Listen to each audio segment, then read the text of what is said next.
So I want to begin today by having us look at something that we say an awful lot.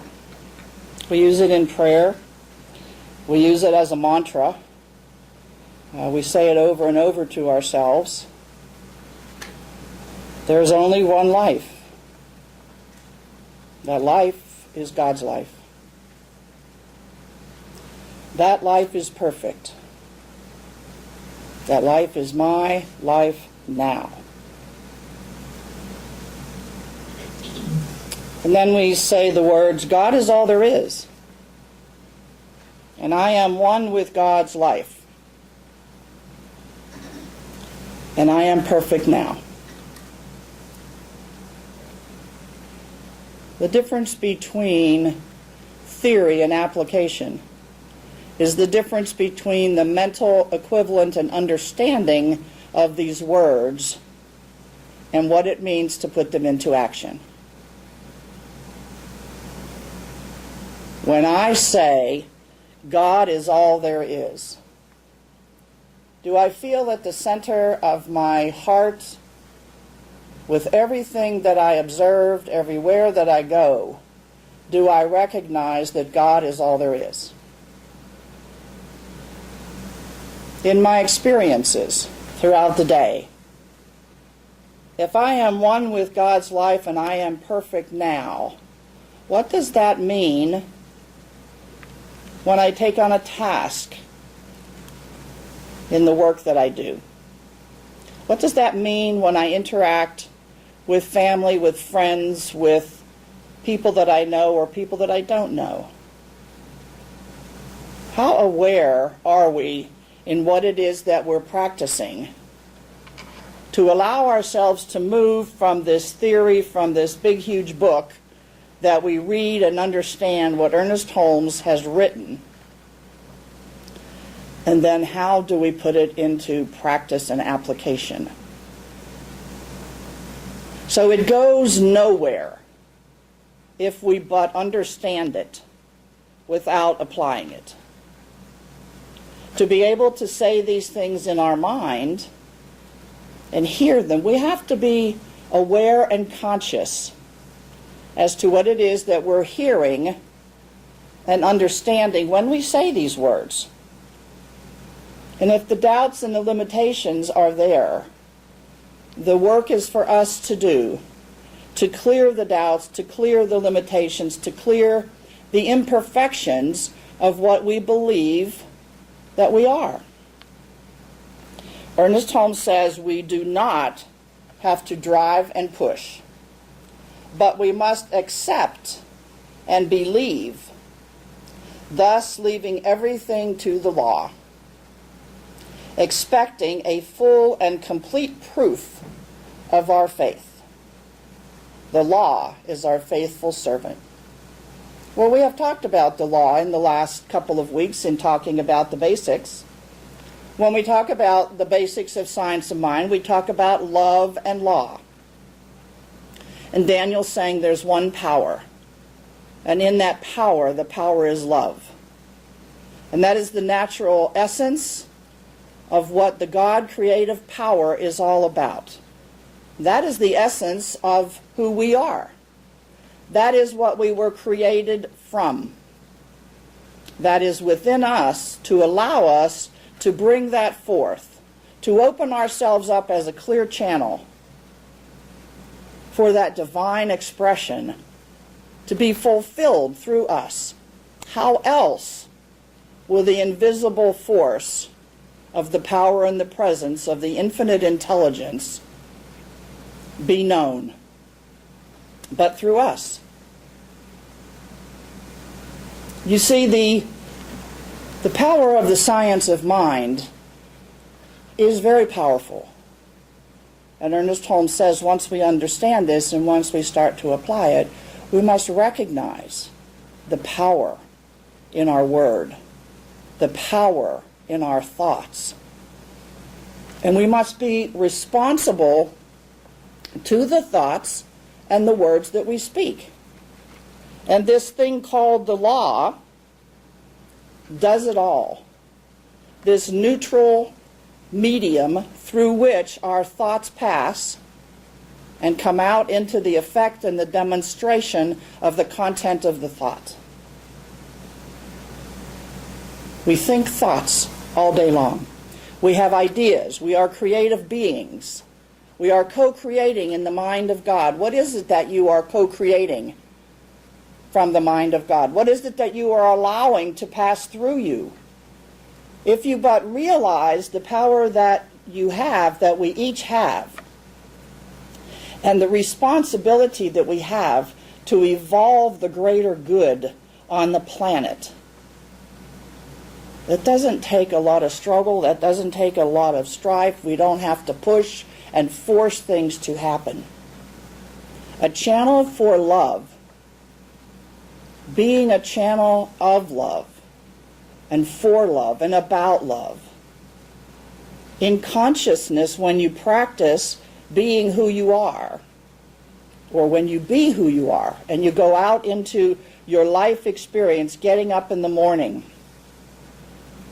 and clarifying and claiming to yourself that God is all there is and I am one with God's life, and my day will unfold in the magnificence of knowing that God leads the way. And then be the open channel. I think we make it too difficult for ourselves. We think that there are certain things that we have to do to force that to happen. But if we are as near to the God energy as it is inside of us, and then I clear my mind and I open the way. You know, there are many quotes that tell us about the power and the potential that we have. How about, he can who thinks he can? He can who thinks he can. As a man thinketh in his heart, so is he. We wonder, if I'm thinking, well, that's in my brain or in my mind. Well, now you want me to have my thought in my heart. And what you want to do is you want to put the heart essence of the feeling tone with the thoughts. When you're put up against something, when you're in conflict with someone, do you find it challenging to draw upon that presence of love and to accept this conversation as two perfect individuals speaking to one another with differences of opinion? That's all that it is. Don Miguel Ruiz tells us, don't take it personally. And that's where we fall off. When we begin to see that what someone is projecting in their pain of their heart, when they're projecting it, it appears as though they're projecting it to us, but they're really not. They're projecting their own pain. And we're at choice. Do we want to take it on, or do we want to diffuse it with bringing love forth? In many instances, it has been shown and proven that if love is present, then the turmoil dissipates. How about Aristotle, who said, what we expect, that we find? How about thinking about the times when you're about to do something and you say, well, I know what's going to happen here. And just saying it in that manner, in the voice, you don't even have to hear me say what's going to follow that. I know what's going to happen here. It's not going to be good. Ta-da! What's going to manifest? The law says, okay, let's take this in the direction of not good.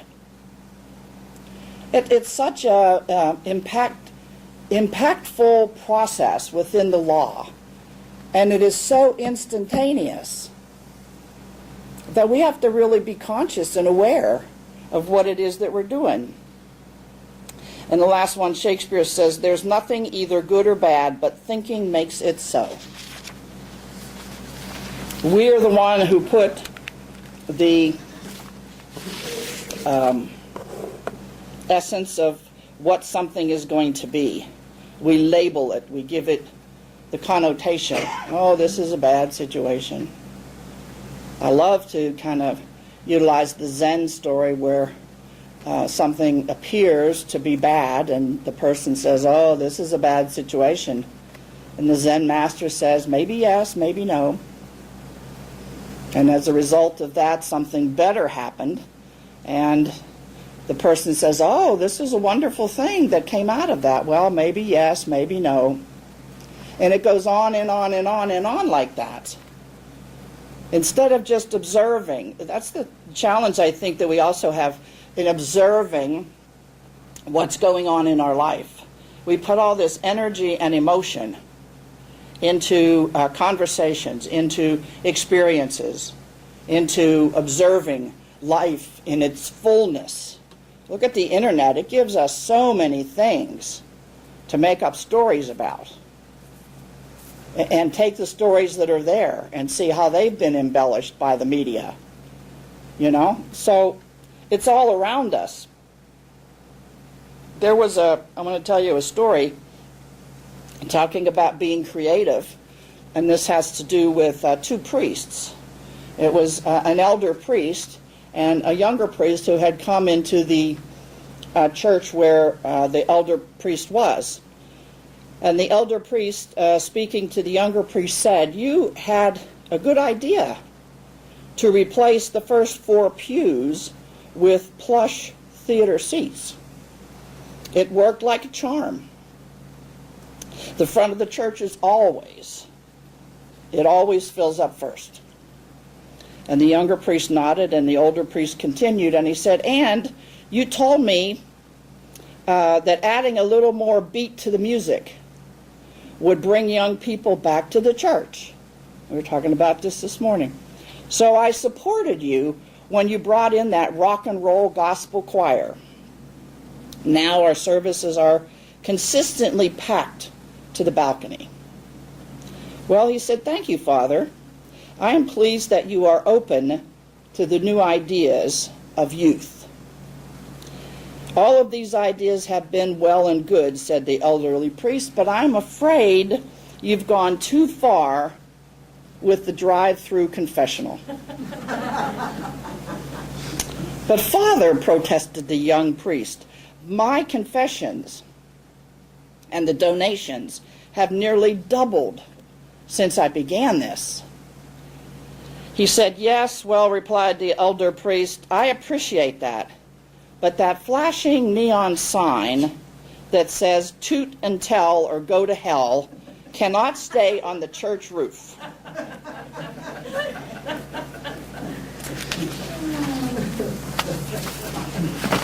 Creative expression.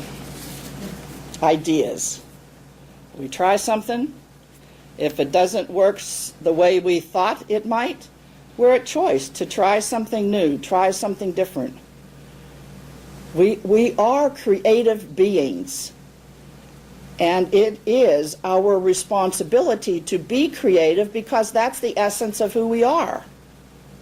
And when we establish thought within our minds of doing things that are good and powerful to evolve life, then we are using that creative force. It's there for us to use it. The next slide says, the highest and most powerful form of energy is thought energy. The highest and most powerful form of energy is thought energy.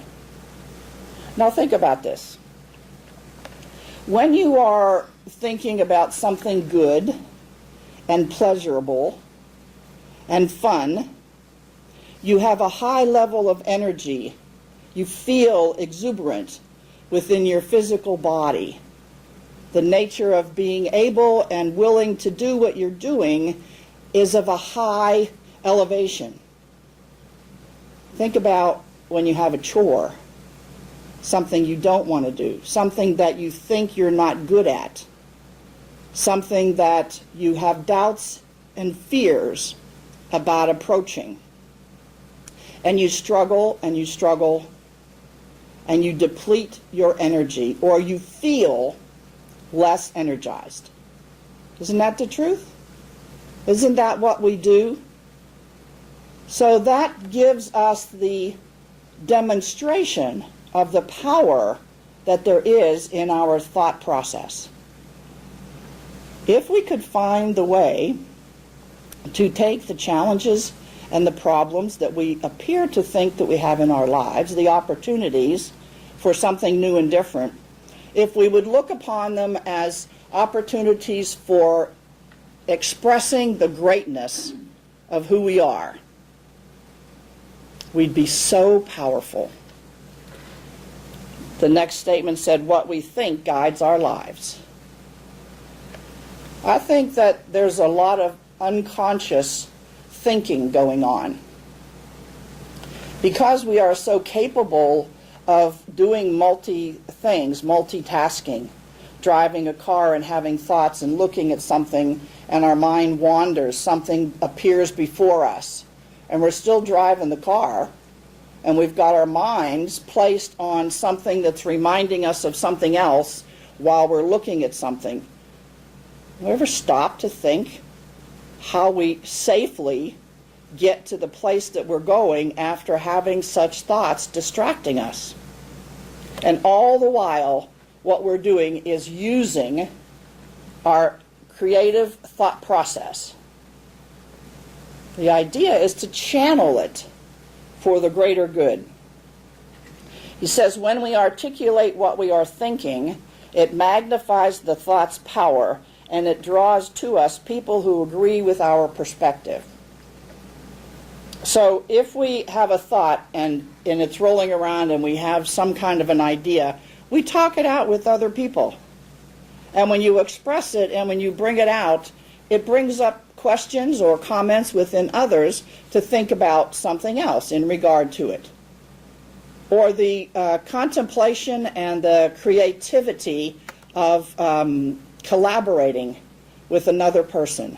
Magnificent things come out of that because the thought is then brought into the group or whatever that you're with, and it makes it even more powerful. But we hesitate sometimes to bring our ideas forth out of fear of being judged, or it's not good enough, or I don't have an idea that would mean anything. Well, if you have an idea, it came from the mind of God. And who are we to stop an idea or an expression of thought that is God wanting to express through us?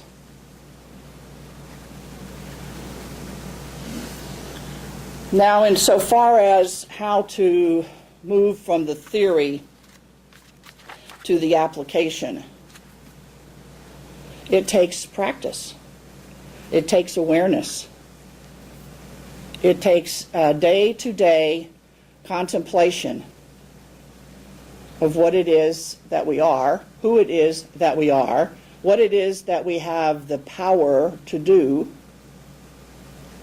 and to actually deepen our faith and deepen our trust that the God in us and the law that supports our thoughts moves us in the right direction. So, I have a test for you today.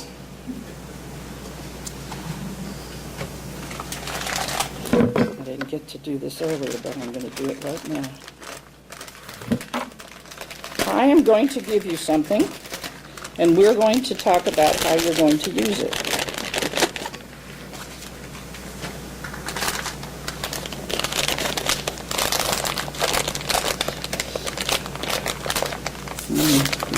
But Tommy, would you be so kind as to pass these around? I would. Thank you very much. Maybe. We all recognize them. They're little bracelets. What does yours say on it?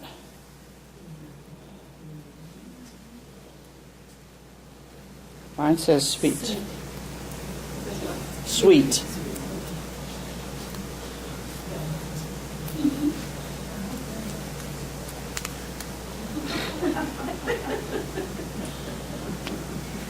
Unfortunately, they're all one size, so those of us with bigger wrists are going to have a challenge. Okay. All right. They tell us, they being the professionals, that if we practice something for 21 days, that we take it on as in memory, I guess. We establish a routine between the conscious mind and the subconscious mind to actually flow with what it is that we're practicing. Okay? So what I want you to practice, I want you to practice daily thinking and expressing, go to the next slide, only positive thoughts. Wow. Thinking and expressing only positive thoughts. Now that calls for awareness. That calls for attention to our life, the words that we speak, the thoughts that we have. And this is also not just external as far as what you're speaking. This is also internal, because we spend a lot of time just by ourselves throughout the day. So this is about practicing the positive way of living, that which will elevate our life. And if a negative thought comes in, you switch the bracelet to the other wrist and start over. Day one. It can take from 4 to 8 months to do this. The question I put down here is, will you find the power within yourself to complete this test? There is no magic formula for going from how it is that we understand how the law and the love and the essence of who we are work. There is no simple way other than to apply it. Understand it and put it into practice. Learn how to ride a bike, get on a bike on a daily basis. Learn how to make a recipe, cook the recipe periodically. Learn how to do math, balance your checkbook. Okay, so it's a follow-up on a responsibility of learning. That which we learn and educate ourselves to becomes more powerful the more that we use it. So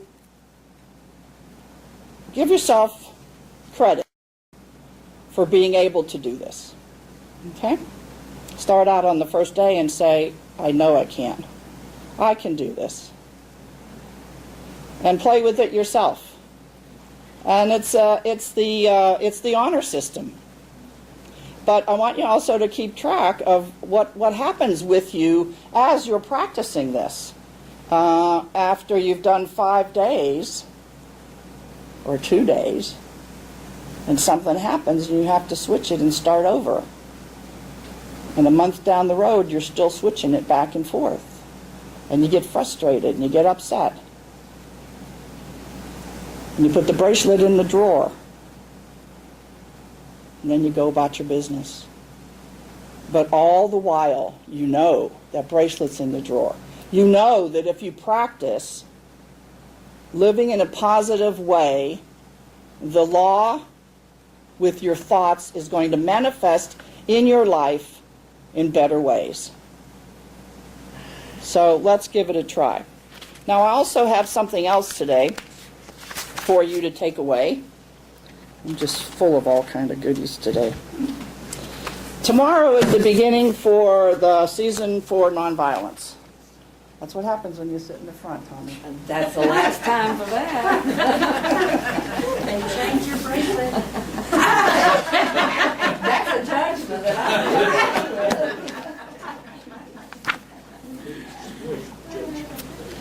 At the last minute this morning, Tommy told me, well, in the past, when Jerry did the season for peace and nonviolence, he would light a candle and you would keep the candle lit every week. And before I left her house this morning, I forgot to ask for one of those battery-operated candles. I've created for you here 64 days worth of writings beginning tomorrow with the word courage. And each Sunday we'll read what the affirmation is for that day, or what the word is and what the quote is there. This is a good way to start your day with your bracelet in a positive manner, by getting up, affirming to yourself the divine nature of who you are, and speaking the words. If I read tomorrow, Eleanor Roosevelt has urged, you must do the things that you think you cannot do. Practicing these 64 ways will challenge you to do things that you think you cannot do. Today, light a candle and accept the courage to practice 64 ways of living nonviolently. Nonviolent communication, nonviolent living falls in alignment with the essence and the nature of who you are, the love, the expression of God that you are. And that's using it in a powerful way to make a difference for yourself and to make a difference in the world. So I encourage you to utilize your daily readings, and maybe read them occasionally and remind yourself.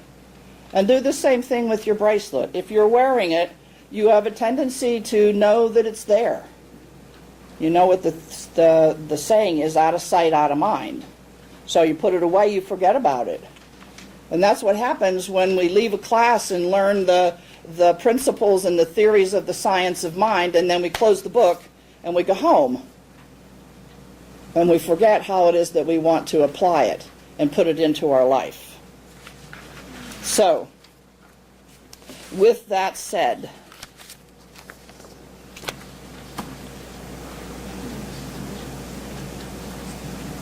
we'll just end our service right here. And I will invite us to close our eyes.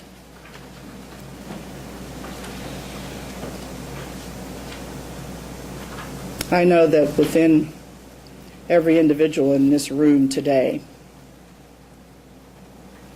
is the courage and the strength, the power and the presence of God. The courage allows us to walk the talk and be aware of who and what we are. And that we are the divine expression of God, living and breathing in this very moment to express that allness. Wherever I am, God is. And I remind myself daily of the limitless possibilities of co-creating with God. And so as I affirm that my life is evolving in a prosperous, abundant, joy-filled, wondrous way,